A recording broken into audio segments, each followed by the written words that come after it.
Hi there, everyone. It's 4 o'clock here in New York. I'm Alicia Menendez, in for Nicole Wallace. We begin with a tale of two very different holiday messages. Yesterday, for his last Christmas in office, President Joe Biden, writing on X, "My hope for our nation today and always is that we continue to seek the light of liberty and love, kindness and compassion, dignity and decency." He also posted a picture of himself and the First Lady, Dr. Jill Biden, calling service members around the world to thank them. And then there was President-elect Donald Trump, who, while most of us were likely spending the holiday with our loved ones, with our families, well, he spent his day a little differently by posting more than 40 times on his social media platform, including a meme mocking former President Barack Obama, a number of articles in favor of Kash Patel and Pete Hegseth for FBI Director and Defense Secretary, respectively, a picture of himself receiving Fox's, quote, Patriot of the Year award, as well as a post encouraging former professional hockey star Wayne Gretzky to run for Prime Minister of Canada, saying, quote, "It would be so much fun to watch." But perhaps most disturbing of all was his lengthy Christmas message, where Trump doubled down on his suggestion that the U.S. should just take control of Canada, Greenland, and the Panama Canal. He wishes a Merry Christmas to Chinese soldiers who he claims are, quote, lovingly but illegally operating the Panama Canal, as well as Canadian Prime Minister Justin Trudeau, who he once again mockingly refers to as governor, and the people of Greenland, which he says is needed by the United States for national security purposes, and who want the U.S. to be there, and we will. But, my friends, it did not end there. The president-elect goes on to extend his holiday wishes to the, quote, radical left lunatics, mocked the current president, Joe Biden, as Sleepy Joe, who he calls a man who has absolutely no idea what he's doing, and ends by telling the 37 inmates on death row who had their sentences commuted by President Biden to, quote, go to hell. Yep. And that is where we start today. Joining me now, David Jolly, former Republican congressman from Florida and MSNBC political analyst, Molly Jong-Fast, special correspondent for Vanity Fair and host of the Fast Politics podcast, and Juanita Tolliver, MSNBC political analyst and author of the forthcoming book, A More Perfect Party, The Night Shirley Chisholm and Diane Carroll Reshaped Politics. It is good to see you all. David Jolly, if you had someone at your family holiday who was sort of whipping through this grab bag of grievances, talking about a person who hadn't been president in 8 years as though they were president today, you'd say, I think it's time for you to head home. I think this party is wrapping up now.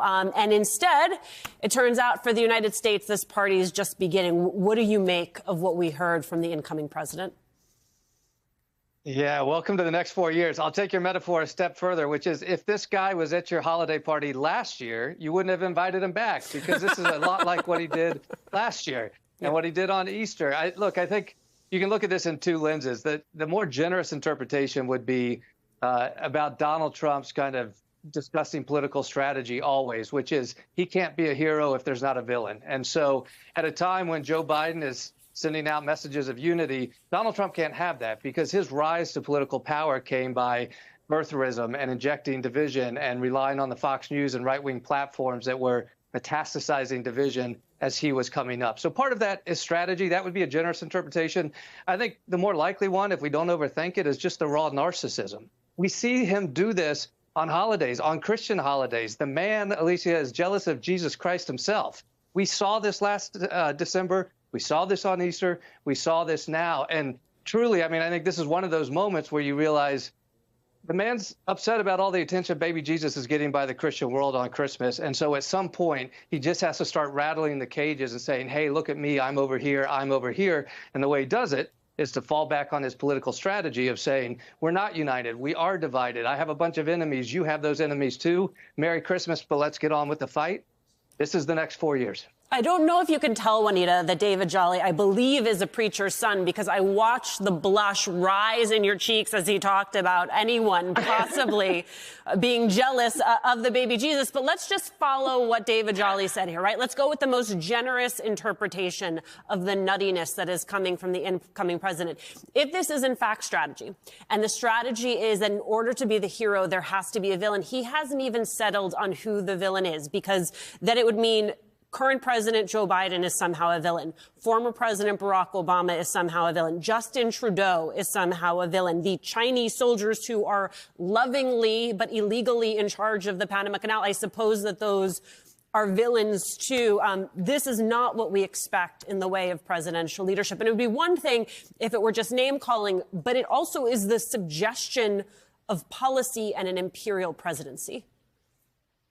I want to emphasize that point about imperialism, Alicia, because Donald Trump doesn't want to be a president. He said on stage on the campaign, I want to be a dictator on day one. And this language, these tactics mirror authoritarian behavior, which, let's be real, is something that's perpetuated by the people who Donald Trump looks to for examples, including one, Vladimir Putin, right? Like it's eerie to see it play out like this. And honestly, reading it, I was quite depressed, Alicia, because what I realized in reading it is that there really is no value in telling Trump or his supporters that none of this is true. None of this is founded in reality. None of this is founded in facts. And yes, you should learn the difference between a pardon and a commutation, right? Like none of that seems to matter because they choose to reject reality on a regular basis. And so honestly, that's what I was bracing for, especially as David points out, this is the next 4 years. It's obviously, Molly, not the first time we have heard him suggest this idea of buying Greenland, this sort of a hot idea that goes back to his first term in office. But I wonder what you make of the obsession, the fact that we're hearing quite a bit about it now. Yeah, I mean, look, Trump loves the hits, and we're going to see this again. He has a couple things he's really stuck on. Buying Greenland has been something. You'll remember that we saw reporting that it was actually a friend of his who had suggested it. You can't, the whole thing here is that he ran on making things less expensive and ending wars. So how he's going to expand, the American empire, quote unquote, and again, this is about, this idea that somehow America is a sort of Roman Empire, I don't think there's any path to that with these things. And so as much as maybe he's doing it for attention, who knows, maybe he's doing it because he thinks saber rattling will get people on the defensive. Whatever it is just functionally undoable, which I think is an important data point when you're talking about those. David Jolly, I want you to pick up where Molly left off, which is if you buy that the reason that American people voted him back into power was the price of eggs and was a desire to see costs come down and more affordable living. He's already admitted that he may not actually be in control of that. Instead, you see all of the promises he has made via social media. It's also a reminder that you're going to see a lot of diplomacy, leadership via social media. So the fact that you have him saying that Canada should start a, quote, draft Wayne Gretzky movement. I mean, I understand that the man thinks in terms of reality TV, but he doesn't seem to understand the way any of this actually works. Yeah, I do think, though, take the reality TV part of this. What his ethos is and what his brand strategy is to project strength. And frankly, if his followers see him as strong, they care less about a weakened economy and they care less about weakened national security posture if they see their leader as strong. And so this idea with Greenland, look, he wants to be a president that actually expands the continental United States, expands the territories of the United States, because that happens so rarely historically, and Greenland is of strategic importance to the United States, but it's not like it's controlled by an adversary.